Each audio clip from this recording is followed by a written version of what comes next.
Hello, my name is Stella Garfinkel, and today we will learn how to change a vehicle's oil together. This was my first time changing my own oil, and I want to especially thank Ryan for showing me how to do this. The first step when changing a car's oil is to purchase the materials that you will need. Research what oil and oil filter your specific car needs because each make and model of car requires a different oil type and filter, even if it's only slightly different.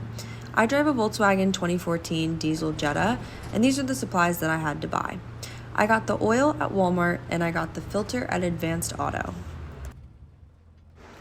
Starting with an oil pan, this is necessary to catch the old dirty oil coming out of your car. A funnel to use to place the new oil into your car. Shop towels, as this can be a messy job. A ratchet to loosen the oil filter and caps. Note that each car requires a different socket. The socket will be the circular item in the middle, and on the right there's an extender. My car needed one, but not all cars do. Then the socket, which I already mentioned. Gloves, because as I said before, this can be a messy job and you want to protect your hands and skin from the oil. A wrench to loosen the nut on the underside of your car. A car jack and jack stands to safely lift up your car so that you can maneuver underneath it. It's also important to note that you must have the jack stands on a solid piece of metal, not something that could mess up the internal parts of your car. And tire stoppers, as a safety precaution, you'll place these behind the back wheels of your car just to be 100% safe. Step 1 is to find a level surface to park your car on. Step 2 is to place the car in park and engage the emergency brake. Then locate where your car hood unlatches and pop open your hood. Mine is located on the bottom left side of the driver's door. Use the jack to lift up the car and place jack stands on either side of the vehicle. The left-hand picture is Ryan using the jack to lift my car, and the jack stands will be on the right side to hold up my car. The next thing is to locate and remove the oil filter cap from the top of the engine. And then you're going to place the oil pan underneath the nut where the old oil will come out of once removed. Be careful because the oil will rapidly pour out of the pipe. You're going to let the oil drain as much as possible, and then you're going to remove the bottom filter cap to drain the oil from the filter compartment as well. While that's draining, remove the top cap of the filter to change the filter.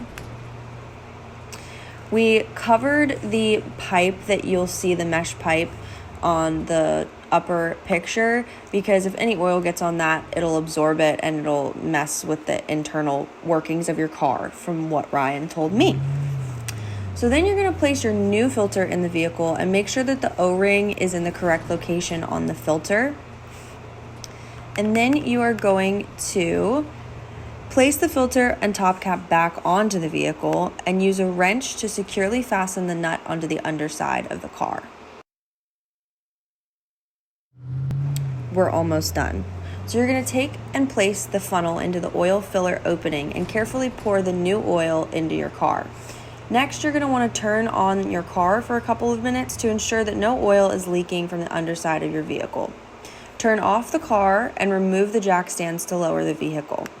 And then you're going to check the oil dipstick in your car to make sure the oil levels are adequate. And now it's time to celebrate because you did it. You changed your oil. Something that I found interesting is that there are 3 different types of oil, and each of them are composed of different things. The main types are mineral oil, semi-synthetic oil, and synthetic oil. My VW takes synthetic oil. Mineral engine oil is made from crude petroleum, and once it's extracted and transported to a refinery, the crude petroleum undergoes several refining processes to remove as many impurities as possible.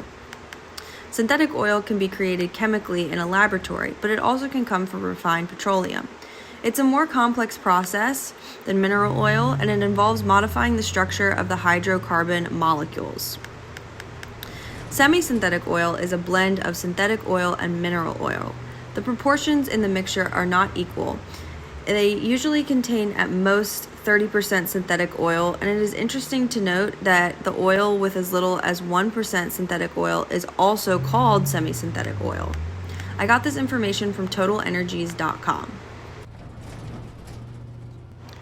Thank you for watching, and thank you to Ryan for teaching me how to do this. As I said before, I would have no idea what to do, and I probably would have ruined my car if I attempted this on my own. So I hope you enjoyed and that you learned a little something as we went through that.